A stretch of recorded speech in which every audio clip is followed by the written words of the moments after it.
فاطمہ نے اپنے گھر کا سامان فروخت کیا اور اپنے شوہر کو کچھ پیسے دیے اور کہا کہ رمضان کی آمد ہے، سموسوں اور پکوڑوں کی ریہڑی لگا لیں، گھر میں فاقوں سے بچ جائیں گے۔ مزمل نے اپنی بیوی کے مشورے پر عمل کیا اور باہر سے پارک کے ساتھ سموسوں کی ایک ریہڑی لگائی، لیکن حاجی صاحب سے یہ برداشت نہ ہوا۔ وہ مزمل کے پڑوس میں رہتے تھے۔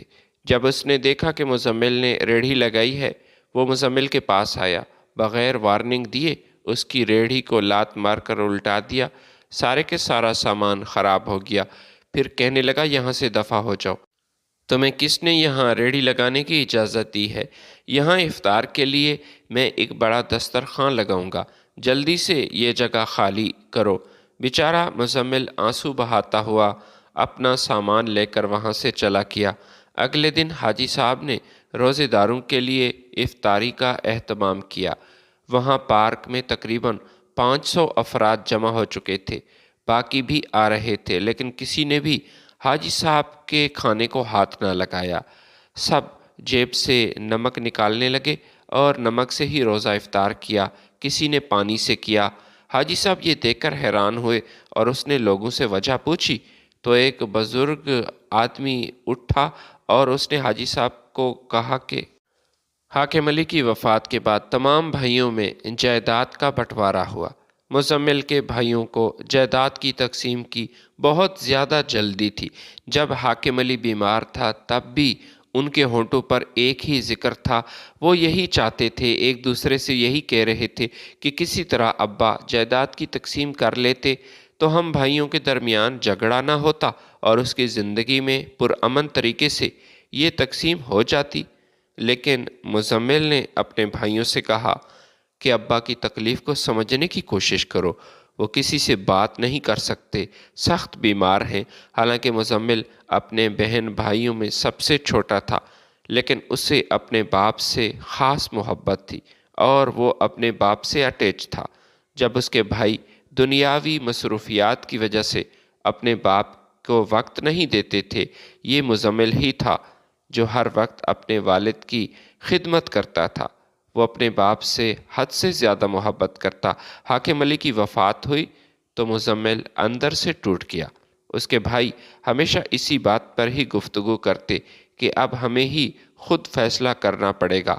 حاکم علی کی وفات کے تقریباً ایک ہفتے بعد سب بھائی ایک جگہ پر جمع ہوئے۔ انہوں نے دیکھا کہ ان کا چھوٹا بھائی مزمل اب بھی غم میں ڈوبا ہے اور تکلیف میں ہے، رو رہا ہے۔ اس کی آنکھیں انہوں نے دیکھی، آنکھوں سے یہی لگتا تھا کہ وہ پچھلے کئی راتوں سے سویا نہیں اور اپنے باپ کی جدائی میں مسلسل روتا رہا۔ مزمل کے بڑے بھائی قادر نے اس سے کہا کہ دیکھو، مرنے والے کے ساتھ ہم مر نہیں سکتے، اس بات کو سمجھو۔ اپنے والد کا غم ہمیں بھی ہے، وہ بھی ہم سے جدا ہوئے ہیں۔ یہ تم نے کیا حالت بنا رکھی ہے اپنی؟ یہ رونا دھونا بند کرو اور ان کاغذات پر دستخط کرو۔ وکیل صاحب یہاں آئے ہیں، کافی مصروفیات اور یہ وقت نکال کر ہمارے لیے آئے ہیں، لہٰذا ہمیں آج اس معاملے کو نپٹانا ہوگا۔ قادر نے یہ فیصلہ کیا کہ یہ گھر جس میں ہم تینوں بھائی رہتے ہیں، یہ ہمارا مشترکہ گھر ہے، یہ 3 کینال پر مشتمل ہے۔ ابھی تو ہم میں اتفاق ہے، کل کو خدا نہ خواستہ اگر ہمارے درمیان یہ محبت ختم ہو گئی تب بھی ہم اس گھر کو تقسیم کر سکتے ہیں، درمیان میں دیوار کھڑی کر سکتے ہیں۔ اس گھر کے علاوہ ہماری کچھ دکانیں ہیں، 3 پلاٹ اسی شہر کے اندر، اور گاؤں میں ہماری کچھ زرعی زمین بھی ہے۔ قادر نے فیصلہ کیا کہ مارکیٹ کی دکانیں وہ میرے حصے میں آئیں گی۔ فرید نے کہا، قادر بھائی، مارکیٹ کی دکانیں تو آپ نے اپنے حصے میں لے لیں، چلو کوئی بات نہیں، آپ بڑے ہیں، لیکن وہ پلاٹ جو ابا نے شہر میں خریدے تھے وہ میرے ہیں۔ قادر نے کہا، ٹھیک ہے، مجھے اس تقسیم پر کوئی اعتراض نہیں۔ اس موقع پر مزمل خاموش رہا۔ اس کا چہرہ آج بھی لٹکا ہوا تھا اور وہ گہری سوچ میں تھا۔ قادر نے مزمل کا کاندھا ہلایا اور پھر کہا کہ تمہیں اس تقسیم پر کوئی اعتراض تو نہیں؟ اگر اعتراض ہے تو بتاؤ۔ مزمل زبان سے کچھ نہ بولا، اس نے صرف سر ہلایا کہ مجھے تقسیم پر کوئی اعتراض نہیں۔ قادر نے اپنے بھائی سے کہا، ٹھیک ہے، وہ زرعی زمین تمہارے حصے میں آئے گی۔ وہ تقریباً 3 ایکڑ کے قریب ہے اور وہ نہر کے کنارے پر ہے۔ ویسے تو میرا یہ ارادہ تھا کہ زمین میں ہی اسی میں کچھ کاشت کروں گا، لیکن چونکہ تو ہمارا چھوٹا بھائی ہے، لہٰذا تو ہی وہاں کچھ کاشت کر لینا اور وہ تمہاری ہے۔ جائیداد کی یہ تقسیم ہو چکی تھی۔ مزمل گھر آیا تو بیوی نادیہ نے اس سے کہا کہ تمہیں اپنے حق میں بولنا چاہیے تھا، تمہارے بھائیوں نے تمہارے ساتھ زیادتی کی ہے۔ میں حیران ہوں کہ ایک بڑے بھائی کو اپنے چھوٹے بھائی کے ساتھ محبت نہیں ہو سکتی۔ وہ کیا ایسا کیسے کر سکتا ہے؟ سب سے قیمتی پراپرٹی اس نے اپنے نام کروائی اور تمہارے حصے میں صحراء کی وہ زمین آئی۔ ہمیں تو یہ بھی نہیں معلوم کہ وہاں کچھ کاشت ہوتا ہے یا وہ بنجر ہے۔ مزمل نے اپنی بیوی سے کہا کہ جو ہمارے نصیب میں ہوگا وہ ہمیں مل جائے گا۔ فی الحال ابا کی جدائی میں اس پوزیشن میں نہیں ہوں کہ اپنے بھائیوں سے لڑائی جھگڑا کروں، ان سے بحث کروں، اور یہ بھی حقیقت ہے کہ میں ان سے بحث نہیں کرنا چاہتا۔ قادر بھائی وہ میرے بڑے بھائی ہیں اور باپ کی جگہ پر ہے۔ میں ان سے کیسے کسی چیز کا مطالبہ کر سکتا ہوں اور بحث کر سکتا ہوں؟ مارکیٹ میں قادر کی 10 دکانیں تھیں جو ایک زمانے میں اس کے باپ حاکم علی نے خریدی تھیں۔ پہلے تو ان دکانوں کا کرایہ تمام بھائیوں میں تقسیم ہوتا تھا اور دکاندار یہ کرایہ حاکم علی کی ہتھیلی پر رکھتے تھے، لیکن آج اس کا کرایہ صرف اور صرف قادر کو ملتا تھا۔ فرید نے ایک پلاٹ فروخت کیا اور باقی کچھ پلاٹ پر اس نے دکانیں تعمیر کی، پھر ان دکانوں کو کرائے پر لگا دیا۔ اس کے علاوہ اس نے خود بھی وہاں ایک کریانہ کی دکان بنا لی تھی۔ 1 مہینے کے اندر ہی مزمل کو اس بات کا علم ہو چکا تھا کہ میں نے گھاٹے کا سودا کیا۔ اس کا راشن ختم ہو رہا تھا۔ قادر کو اس بات کا علم تھا کہ اس نے اپنے چھوٹے بھائی کے ساتھ ناانصافی کی ہے، لیکن اس نے صرف اور صرف مزمل کی معصومیت اور بھولے پن کا فائدہ اٹھایا تھا۔ گھر میں راشن ختم ہونے لگا تھا۔ نادیہ نے اپنے شوہر پر زور دیا کہ اب آپ کو کچھ نہ کچھ کرنا پڑے گا، یوں کب تک آپ ہاتھ پہ ہاتھ رکھ کے بیٹھے رہیں گے؟ بچوں کا نام سکول سے خارج ہو جائے گا، ان کی فیسیں ہیں، آنے جانے کے لیے رکشے کا کرایہ ہے۔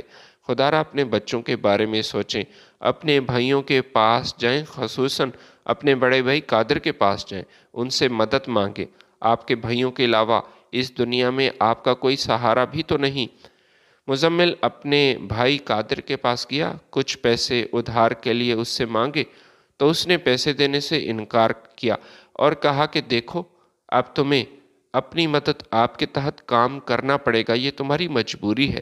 میں نے یہ جائیداد کی تقسیم اس لیے کی ہے تاکہ تم اپنی ذمہ داری کو خود سمجھو، اپنے پیروں پر کھڑے ہو جاؤ۔ کب تک ہمارے ٹکڑوں پر ہماری مدد پر پلتے رہو گے؟ جاؤ ذرا اپنی زمین کا وزٹ کرو، وہاں کچھ کاشت کرو۔ جب اس نے اپنی زمین کا وزٹ کیا تب اسے اس بات کا علم ہوا کہ بھائیوں نے تو اسے بہت بڑا دھوکہ دیا، یا یہ کوئی نہر وغیرہ نہیں تھی، زیر زمین پانی وہ بھی بہت گہرا تھا، لہٰذا ٹیوب ویل لگانے کا بھی کوئی خاص فائدہ نہیں تھا۔ کسی زمانے میں یہاں نہر گزرتی تھی لیکن وہ اب سوکھی پڑی تھی۔ پچھلے کئی سالوں سے یہاں پانی کی آمد و رفت کا کوئی ذریعہ نہیں تھا اور وہ کافی پریشان ہوا یہ دیکھ کر۔ وہاں کے ایک مقامی کاشتکار نے کہا، آپ کے پاس ایک ہی راستہ ہے، آپ اس زمین میں کوئی فصل تو کاشت کر نہیں سکتے، ہاں البتہ کچھ ایسے درخت لگا سکتے ہیں جن کے لیے یہ ماحول سازگار ہے، اور ایسے درخت جن کو پانی کی کم ضرورت ہو۔ آپ کے بھائیوں نے بڑی ہی عقل مندی سے کام لیا اور آپ کے ساتھ دھوکہ ہوا ہے۔ یہ سن کر مزمل کو بہت افسوس ہوا۔ فی الحال تو اس کے پاس اتنے پیسے بھی نہیں تھے کہ وہ کوئی چھوٹے پودے خرید سکے نرسری سے اور وہاں درخت لگا سکے۔ فی الحال تو اسے اپنے کھانے کے لالے ہی پڑے ہوئے تھے۔ وہاں سے وہ واپس آیا، اپنے گھر آیا اور دیکھ کر حیران ہوا کہ وہاں اس کے بھائی قادر نے ایک مستری کو بلایا تھا اور وہ دیوار کی تعمیر کر رہا تھا۔ قادر یہ دیوار تعمیر کروا رہا تھا۔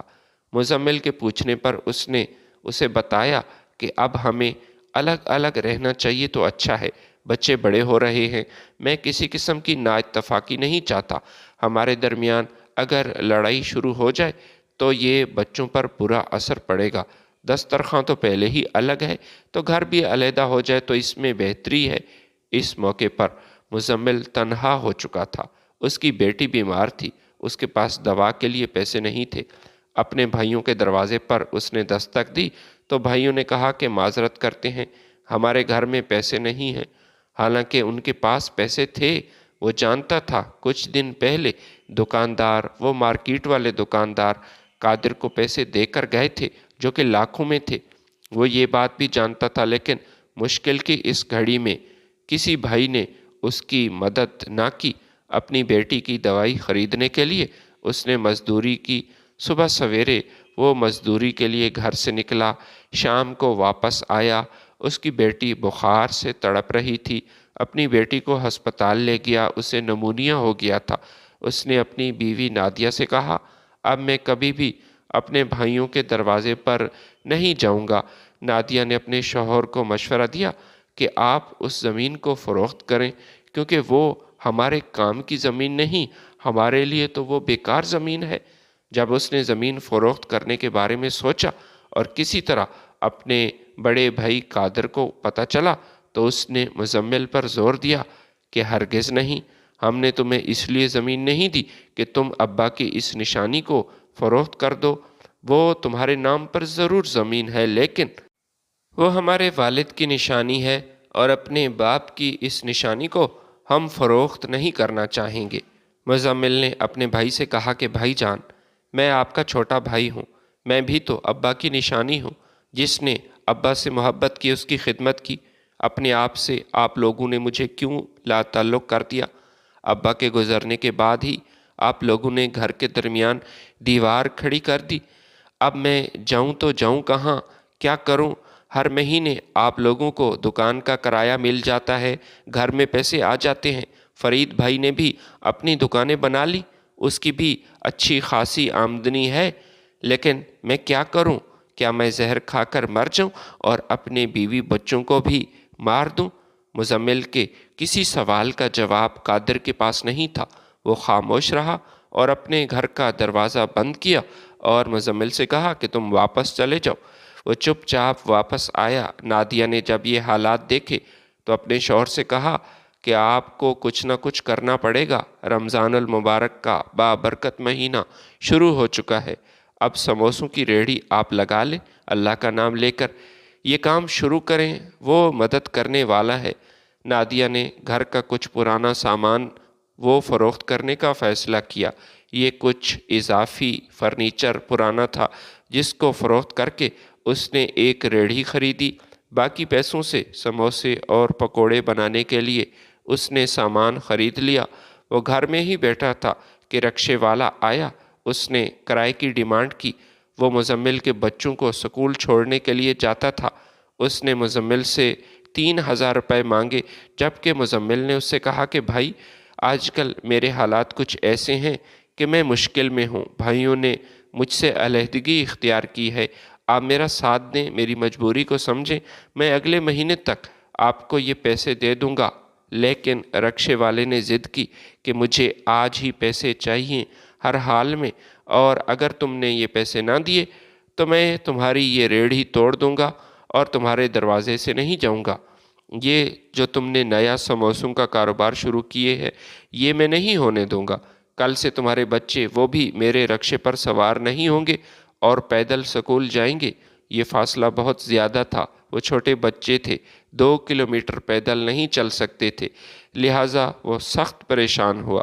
پریشانی کے اس موقع پر مسجد کے امام کے پاس وہ گیا اور اسے اپنی پریشانی بیان کی۔ وہ جانتا تھا امام مسجد ایک نیک دل شخص تھا اور وہ مشکل میں وہاں محلے داروں کی مدد کرتا تھا، لہٰذا اس نے مزمل کی مدد کی، اسے ادھار پر 3000 روپے دیے۔ رکشے والے نے جیسے ہی وہ پیسے لیے تو کہا کہ اب بچوں کے لیے کسی اور رکشے کا بندوبست کر لینا، کل سے میں انہیں یہاں سے لینے کے لیے نہیں آؤں گا۔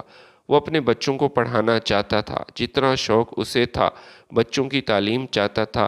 نادیہ کو بھی اپنے بیٹوں کو پڑھانے کا بہت شوق تھا، لیکن اب حالات کچھ ایسے تھے کہ انہیں پڑھانا آسان نہیں تھا۔ نادیہ نے اپنے شوہر سے کہا کہ آپ اپنے بھائی صاحب کے پاس چلے جائیں، آخری دفعہ جائیں، ان بچوں کو بھی سکول چھوڑنے کے لیے ان کا رکشہ جاتا ہے اور رکشے کی 2 سیٹیں تو ویسے ہی ان کی خالی رہتی ہیں، مشکل کی اس گھڑی میں کم از کم بھائی صاحب ہمارا ساتھ دیں گے؟ اتنا تو بھائی صاحب ہمارے لیے کر ہی سکتے ہیں۔ وہ قادر کے دروازے پر دوبارہ گیا، اپنے بھائی سے کہا کہ رکشے والے نے ہمیں جواب دے دیا ہے، میں اپنے بچوں کے لیے ابھی نئے رکشے، کرائے کے رکشے کا بندوبست نہیں کر سکتا۔ فی الحال میرے حالات اجازت نہیں دے رہے۔ آپ میرے ساتھ کوآپریٹ کریں اور میرے 2 بچوں کو بھی اپنے بچوں کے ساتھ سکول جانے دیں۔ وہ جو رکشے والا آپ کے بچوں کو لے کر آتا ہے ان کے ساتھ جانے دیں، وہ راستے میں میرے بچے اتر جائیں گے۔ ویسے بھی رکشے میں 2 سیٹیں تو خالی ہیں۔ لیکن قادر نے آج بھی انکار کیا اور بھائی سے کہا کہ ہر بار تو ایک نیا مسئلہ لے کر یہاں کیوں آ جاتا ہے بار بار میرے دروازے پر؟ میں نے کہا تھا یہاں مت آنا، خبردار، میں ہرگز ایسا نہیں کروں گا۔ اپنے بچوں کے لیے الگ رکشے کا بندوبست کرو، وہ یہاں میرے بچوں کے ساتھ نہیں جائیں گے اور نہ ہی میں یہ چاہتا ہوں۔ مزمل غصے کی حالت میں گھر واپس آیا اور اپنی بیوی سے کہنے لگا، خبردار، آئندہ مجھے اپنے بھائیوں کے دروازے پر جانے کے لیے مت کہنا۔ میں نے تم سے کہا تھا کہ وہ اب میری مدد نہیں کرتے، وہ برائے نام میرے بھائی ہیں، ان میں اب انسانیت نہیں رہی، نہ ہی وہ میرا احساس کرتے ہیں۔ اگر میں مر بھی جاؤں تب بھی وہ میری مدد نہیں کریں گے۔ وہ صبح پیدل چل کر اپنے بچوں کو سکول چھوڑنے کے لیے جاتا، شام کے وقت افطاری سے پہلے وہ سموسے اور پکوڑے تیار کرتا۔ اس کام کے لیے نادیہ بھی اس کی مدد کر رہی تھی۔ وہ سموسے اور پکوڑے گھر میں تیار کرتی اور وہ لے کر باہر ریڑھی پر تلتا اور اچھی خاصی ان کی سیل ہو رہی تھی۔ اس کی آنکھوں میں چمک پیدا ہوئی کہ اگر اسی طرح یہ سیل ہوتی رہی تو میرا کاروبار چل پڑے گا، عید کے موقع پر کافی پیسے جمع ہو جائیں گے۔ لیکن جس جگہ پر اس نے اپنی ریڑھی کھڑی کی تھی، حاجی صاحب جو کہ اس کے پڑوسی تھے، وہ وہاں آیا اور پھر اس سے کہنے لگا کہ مزمل، تمہیں کس نے اجازت دی ہے یہاں اپنی یہ ریڑھی کھڑی کرنے کی؟ مزمل نے کہا، حاجی صاحب، میں ایک غریب آدمی ہوں، یہاں سموسے فروخت کر کے بچوں کا پیٹ پال رہا ہوں۔ لیکن حاجی صاحب نے اس کی ریڑھی کو زور سے دھکا دیا اور اسے الٹا دیا۔ سارے گاؤں والے یہ سب منظر دیکھ رہے تھے۔ اس کا سارا سامان خراب ہو گیا، ساتھ دھمکی بھی اسے دی کہ خبردار، آئندہ یہاں اپنی یہ ریڑھی کھڑی مت کرنا، یہ پارکنگ ایریا ہے، پارک کا بیرونی ایریا جہاں لوگ افطاری کے لیے دسترخوان لگاتے ہیں، اور میں کل سے پارک میں دسترخوان لگا رہا ہوں اور یہاں لوگ باہر اپنے موٹر سائیکل اور گاڑیاں کھڑی کریں گے جہاں تم نے یہ تماشا لگا رکھا ہے۔ آئندہ مجھے تمہاری یہ ریڑھی نظر نہیں آنی چاہیے۔ یہ سن کر مزمل کے آنسو نکلے، اسے تکلیف ہوئی۔ اس نے اپنا سامان سمیٹنے کی کوشش کی، لیکن اکثر سامان وہ نیچے گرا اور خراب ہو چکا تھا۔ وہ ریڑھی لے کر گھر واپس آیا جبکہ اس کی آنکھوں میں آنسو تھے۔ نادیہ نے پوچھا تو اس نے بتایا کہ یہاں کے لوگ بہت ظالم ہیں۔ کیا میں اس گاؤں کے رہنے والا نہیں؟ لوگ میرے حالات سے واقف نہیں کیا؟ سب جانتے ہیں میرے بھائیوں نے میرے ساتھ کیا کیا۔ مجھے ایک ایسی بنجر زمین دی جہاں میں کچھ کاشت بھی نہیں کر سکتا۔ میں تو مجبور ہوں، اور آج حاجی صاحب جو حج کر کے آئے ہیں، جو شریف بنتے ہیں، اس نے میری ریڑھی الٹا دی۔ لوگوں کے دلوں میں خوف خدا اب ختم ہو چکا ہے۔ یہ سن کر نادیہ کو غصہ آیا۔ وہ چادر لے کر باہر جانے لگی تو شوہر نے اسے روکا۔ اس نے اپنے شوہر مزمل سے کہا کہ آج مجھے مت روکو، یہ حاجی صاحب اپنے آپ کو کیا سمجھتے ہیں؟ یہ یہاں کے فرعون بنے ہوئے ہیں۔ اگر اس کے پاس زیادہ دولت ہے تو کیا ہم جیسے غریبوں کو جینے کا کوئی حق حاصل نہیں؟ شام تک یہ خبر پورے محلے میں پھیل چکی تھی کہ حاجی صاحب نے مزمل کی ریڑھی کو پاؤں سے ٹھوکر ماری اور اس کا سارا سامان ضائع ہو گیا۔ لوگوں کے اندر غم تھا، غصہ بھی تھا۔ حاجی صاحب کے اس فعل کی وجہ سے ان کے دل کو ایک تکلیف ہوئی تھی، اور سب سے زیادہ دکھ وہ تو مزمل اور اس کی بیوی کے حصے میں ہی آیا تھا کہ ان کا یہ روزگار کا ذریعہ ختم ہو چکا تھا۔ خیر شام کو سارے لوگ وہاں جمع ہونے لگے۔ افطاری کے لیے حاجی صاحب کا دسترخوان وہ سج چکا تھا، اور افطاری سے پہلے مولانا صاحب نے اجتماعی دعا کے لیے ہاتھ بلند کیے۔ وہ دعا کر رہے تھے اور لوگ آمین کہہ کر وہ دعا کا جواب دے رہے تھے۔ اس کے بعد افطاری شروع ہوئی۔ سائرن کی آواز آئی تو لوگوں نے جیب سے نمک نکالا، کسی نے جیب سے ہی کھجور کا دانہ نکالا، کسی نے سادہ پانی سے روزہ افطار کیا، لیکن کسی شخص نے بھی حاجی صاحب کے کھانے کو ہاتھ تک نہ لگایا۔ یہ دیکھ کر حاجی صاحب حیران تھے۔ یہ پہلی بار تھا، ایسا منظر اس نے کبھی نہیں دیکھا تھا۔ اس نے لوگوں سے پوچھا کہ آپ افطاری کیوں نہیں کر رہے؟ یہ اہتمام آپ لوگوں کے لیے کیا ہے؟ امام مسجد اپنی جگہ سے کھڑے ہوئے اور کہا کہ حاجی صاحب، آپ نے کل ایک غریب آدمی پر ظلم کیا۔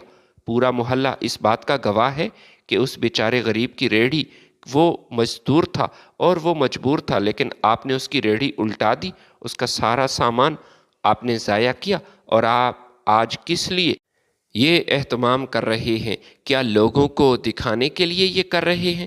اگر آپ دکھاوا نہیں کر رہے تو اور آپ کا کیا مقصد ہے؟ اور اگر آپ دکھاوا کر رہے ہیں تو آپ سے بڑا منافق کوئی نہیں، اور اگر ثواب کی نیت سے کر رہے ہیں تو سب سے بڑا ثواب تو اللہ تعالیٰ کی مخلوق سے محبت کرنا، اپنے مسلمان بھائی کی مدد کرنا، یہی دین ہے۔ یہ سن کر حاجی صاحب کافی شرمندہ ہوئے۔ اس نے تمام لوگوں سے معافی مانگی، لیکن امام مسجد نے کہا کہ پہلے آپ مزمل کے دروازے پر جائیں، اسے منائیں اور اس سے معافی مانگیں۔ اگر وہ آپ کو معاف کر دے تب ہی ہم یہ کھانا کھائیں گے۔ حاجی صاحب وہاں سے دوڑ پڑے اور اس کے بعد وہ مزمل کے دروازے پر گئے، اس سے معافی مانگی، اور جو سامان اس کا ضائع ہوا تھا اس کے پیسے اسے دیے، اور اس کے علاوہ اسے وہاں ریڑھی کھڑی کرنے کی اجازت بھی دی۔ لوگ ابھی تک بیٹھے تھے، انہوں نے افطاری شروع نہیں کی تھی۔ حاجی صاحب نے رو کر کہا کہ مولانا صاحب، میں نے تو اس سے معافی مانگی، میں نے آپ کی بات پر عمل کیا، اب آپ بسم اللہ کیجئے تاکہ باقی لوگ بھی کھانا کھائیں۔ امام مسجد نے کہا، نہیں، ابھی بھی کچھ باقی ہے۔ یہاں ہمارے درمیان دو ایسے لوگ موجود ہیں جنہوں نے اپنے بھائی کے ساتھ ناانصافی کی۔ جب تک وہ اس دسترخوان پر موجود رہیں گے ہم کھانے کو ہاتھ نہیں لگائیں گے۔ وہ یہاں سے چلے جائیں گے تبھی ہم شروع کریں گے۔ قادر اور فرید اپنی جگہ پر کھڑے ہوئے، اپنے چھوٹے بھائی کو گلے لگایا اور کہا کہ مولانا صاحب، آج آپ نے ہماری آنکھیں کھول دیں۔ بے شک ہم نے اپنے چھوٹے بھائی کو معصوم سمجھتے ہوئے اس کے ساتھ ناانصافی کی۔ جس بھائی نے ہمارے باپ کی خدمت کی، ان کا خیال رکھا، ہم تو اپنے باپ سے دور تھے، لیکن یہ مزمل ہی تھا جس نے ہمارے باپ کی بیماری کی حالت میں خدمت کی اور اسے اکیلا نہ چھوڑا۔ قادر نے اپنی آدھی دکانیں مزمل کے نام کروائیں، فرید نے بھی اپنی آدھی پراپرٹی مزمل کو دے دی۔ گھر کے درمیان جو انہوں نے دیوار بنائی تھی وہ بھی اب گرا دی، اور وہ بنجر زمین اس کو فروخت کر کے تینوں بھائیوں نے آپس میں وہ رقم تقسیم کر دی۔ رمضان المبارک کے آغاز پر ہی اللہ تعالیٰ نے مزمل کی مدد کی، اور محلے کے لوگوں کی وجہ سے، مولانا صاحب کی وجہ سے، اسی کے وسیلے سے اس کی یہ مشکل آج آسان ہو گئی تھی۔